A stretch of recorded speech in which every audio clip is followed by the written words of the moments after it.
Hello, everyone. I'm Dani, and welcome to our podcast. Today, Great.com talks with Raki Israni, the national spokesperson for SEWA International USA. If you don't know them yet, their mission is to serve humanity in distress, aid local communities, run developmental projects for the underserved, and assist people in transformational change through the power of innovation. And just a quick reminder, if you're new here to this podcast, remember to subscribe on YouTube or in your podcast app. Hello, Raki. Welcome to Great Talks. Hi, Dani. Thank you for having me. I just wanted to start off by really telling you that I appreciate your interest in SEWA and the humanitarian work that we're doing. And you guys are doing fantastic work, bringing attention to the positive efforts of so many organizations. So thank you so much for having me. Oh, well, actually, thank you for that feedback. And I think it's just part of our mission as well, right? To help a little bit, just one step ahead. It's going a long way, right? So I hope everyone else is actually catching up with the episodes and raising more awareness. And it's really a pleasure. I'm really happy to speak to you because when I was doing my research about you guys, the first thing actually that stood out to me was your connection with the Hindu faith, because that truly guides the way you conduct your work, right? And I was actually curious about the name. I had to do some research on that as well.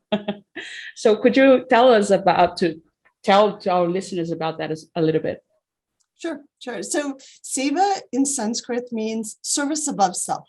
And you're absolutely right. We're a Hindu faith-based organization. We're a US-based 501c3 organization, and we are. We have about 5,000 volunteers across 43 chapters in 37 states, and they are powered by a lot of our Hindu philosophy. And one in particular I just mentioned is this idea that Nar Seva, Narayan Seva, which means that as we serve humanity, we're serving divinity, right? And I think that because we believe that there's a higher power in which we're serving, that we're all one family, it gives us the impetus to really accomplish a lot more with the little.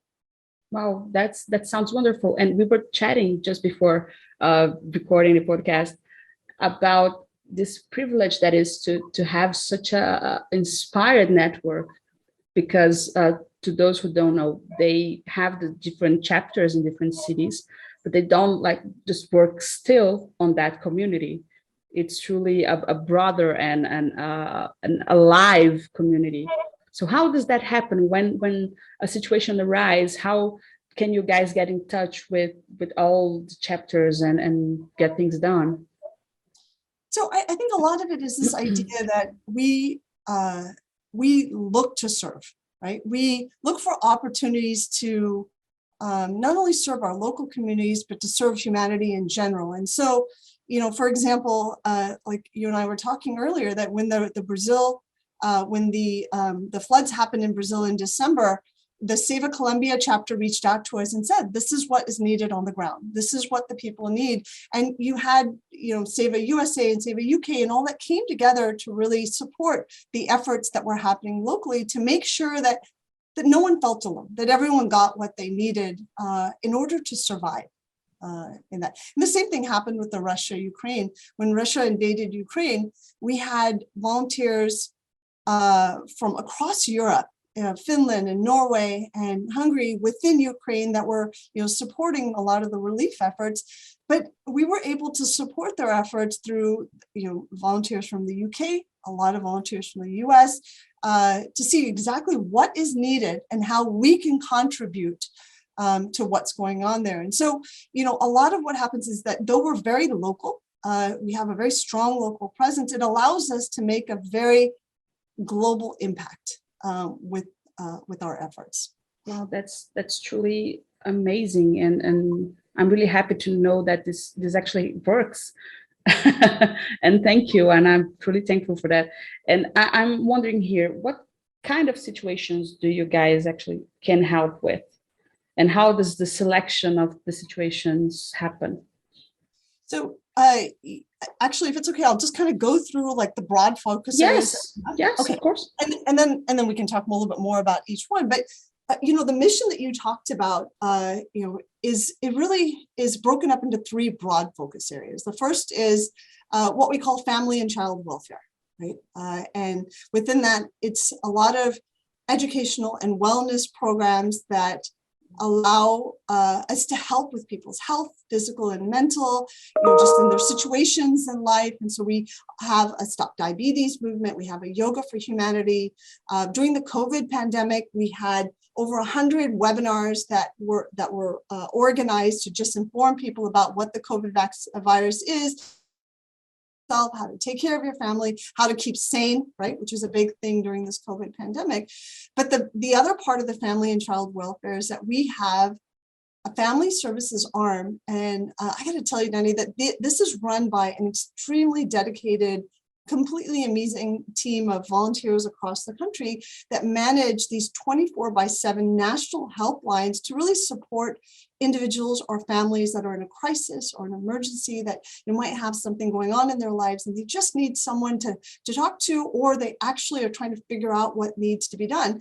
And so we have these volunteers that support them, right, across the country and each other, right? But as a part of that also, we have a Sponsor a Child program where we sponsor children in grades 4 through 10. We do this in India and Nepal and Colombia, where we, kids that just, because I think the cultures are very similar, like, education is very important. And so we help support kids to make sure they get the education and the support they need to progress in life. But then we also have the SHE initiative, which you and I had spoken about earlier, which is, stands for Sanitation, Hygiene, and Education for the girl child and for the females and family. And so especially what we've seen during the COVID pandemic, where people have lost a loved one, their husband, the income provider, their fathers, or whatever, a lot of what we're doing is training women to in certain skills so they can contribute to their family. They can take care of themselves. They can take care of their parent or whoever it is in their family. The second broad focus area, so that's family and child welfare. The second is promoting volunteerism. And a part of that, we have Aspire tutorials that are offered in a lot of places where we have a dedicated team of volunteers that work with the school districts to offer after-school tutorials. Mostly in the low-income, underserved neighborhoods. And the third big area that we operate in is called disaster relief and recovery. And in the disaster relief and recovery, we do this really well. That's the Russia-Ukraine thing I talked about with the Brazil, the floods that happened there, the whole COVID pandemic stuff that happened. In many ways, I think that we have really perfected this art of responding when a disaster hits. And so since 2003, we have been on the forefront of over 30 disasters worldwide. Our service during this recent COVID pandemic is our 32nd such disaster in which we've actively assisted. And, I think that because of our experiences and our knowledge that we've gained in contributing to disaster relief efforts across the US and in countries like, Pakistan or Colombia or Nepal, or Haiti, with the Yazidi girls in Iraq, in Brazil when the floods hit, and many others over the past 20 years, it allows us to now jump into disasters as they strike and contribute in meaningful ways. Our local knowledge really allows us to make global impacts in amazing ways. So that's just kind of a brief overview. I know that was a little, but it just, it's kind of a brief overview of the things that we've been involved with. No, I think it's a perfect overview. It's exactly what I needed. Because for us, it's important to understand how broad your actions are, and especially how you're doing that. And to hear that you have local knowledge, that you get in touch with people that are from the area, it's, for me personally, it's just great.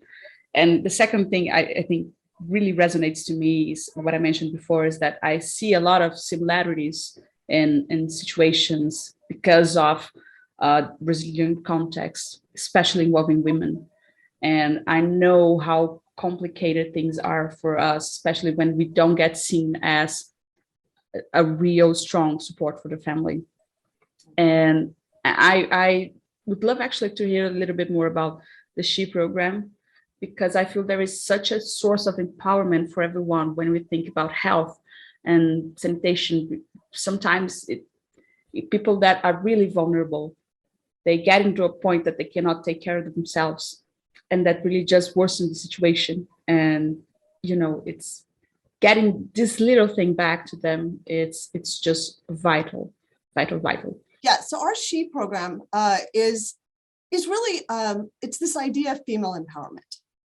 And as I mentioned, that during the COVID pandemic, especially when it hit when the second wave hit countries like India and Nepal and Pakistan and Trinidad and a lot of the South American countries as well, you saw that because of the way the families are set up, it's we're very dependent on our husbands or our fathers or whatever like that, and the women. It's a very traditional society, right? And so we found this greater need to help empower the females in a family to kind of take charge and to provide for themselves and for the rest of their family. And so in a large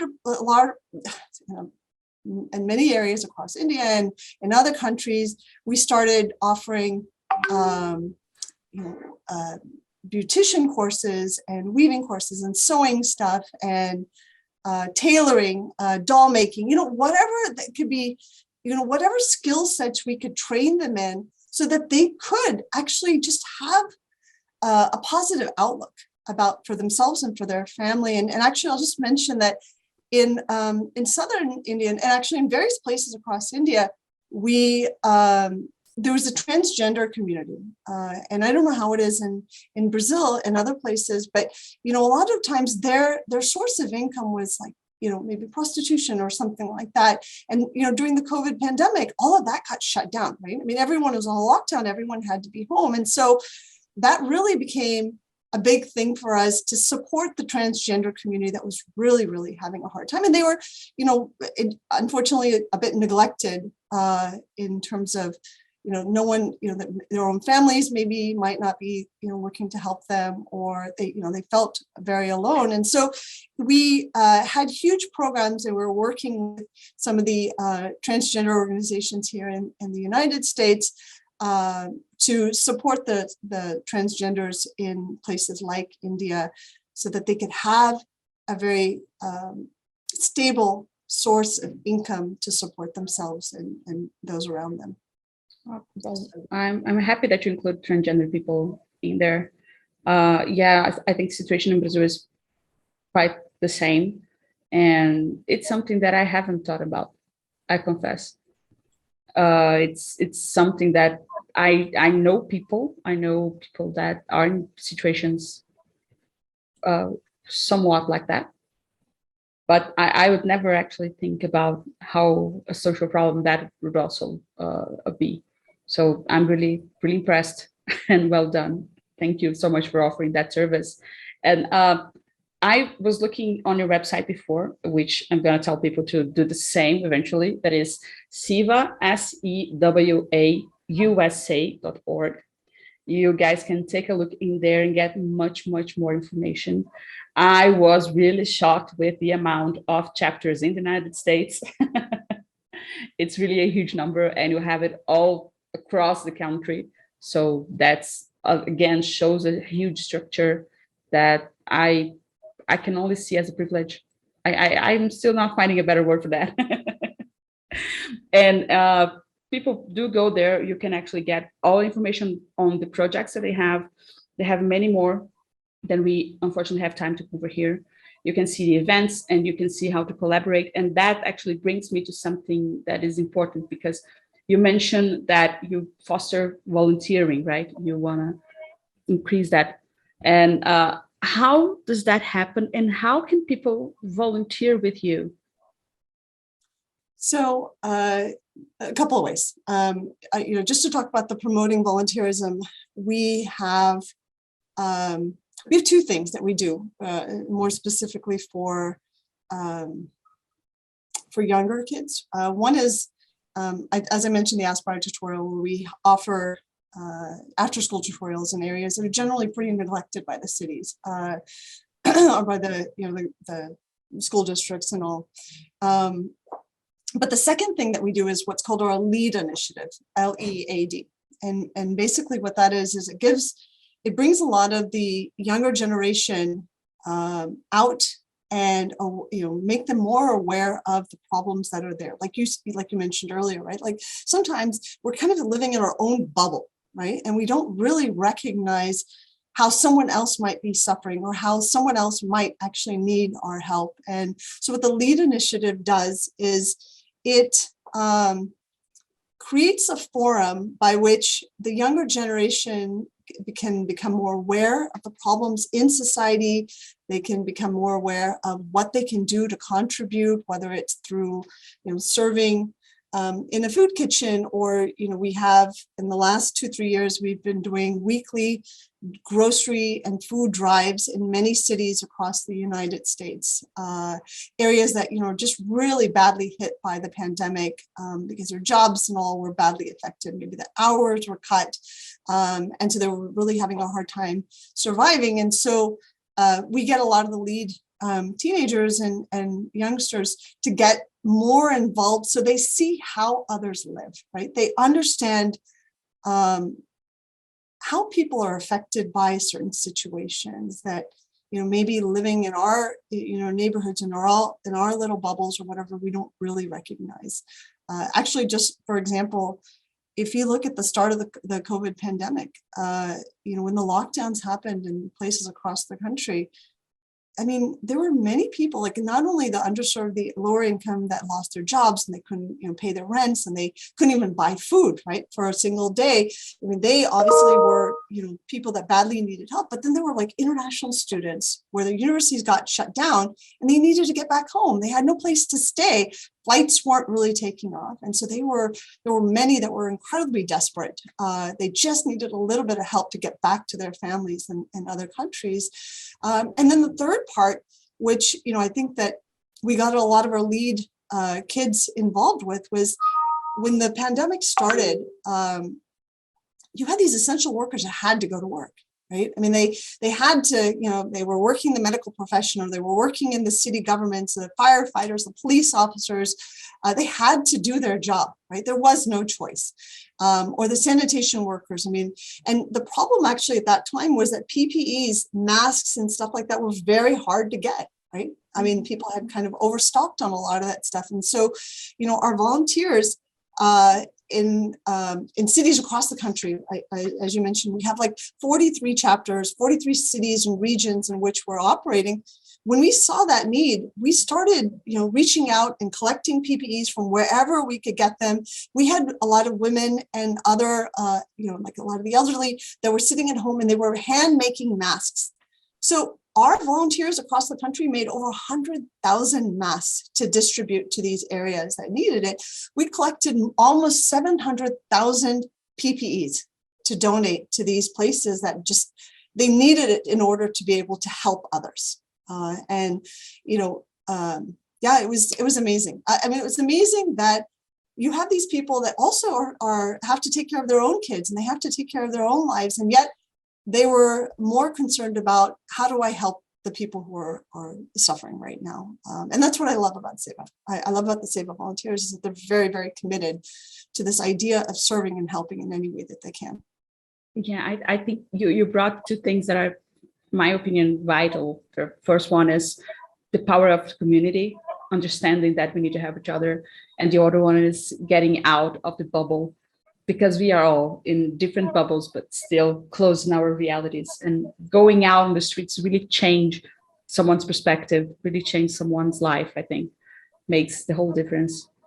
And sadly, going to my final question for you today, which I say this very often, I think it's the most important one. That is, how can people help you keep your efforts going on? What is the best way?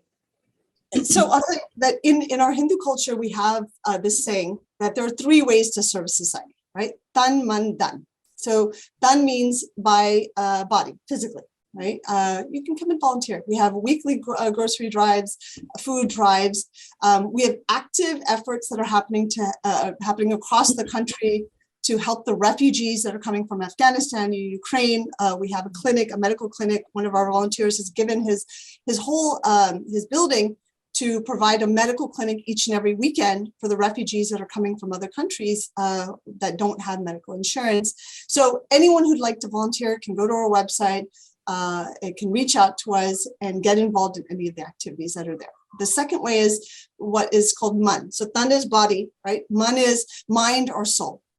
And we'd love for everyone to follow us on social media. Our Twitter handle is at SEWA USA, or share or reshare our posts. Anyone who can, write op-eds about the good work, the volunteers that have been selflessly helping over the COVID pandemic.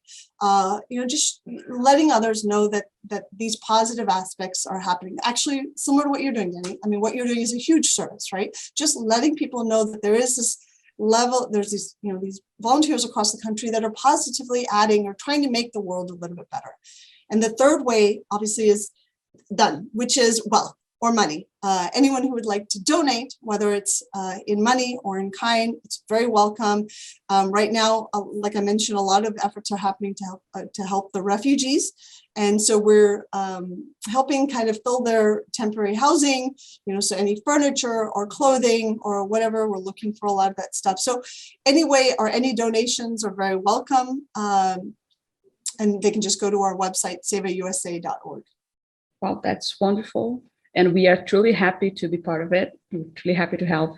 And I'm honestly super happy to have talked to you. It was a pleasure to meet you. Thanks for joining us today.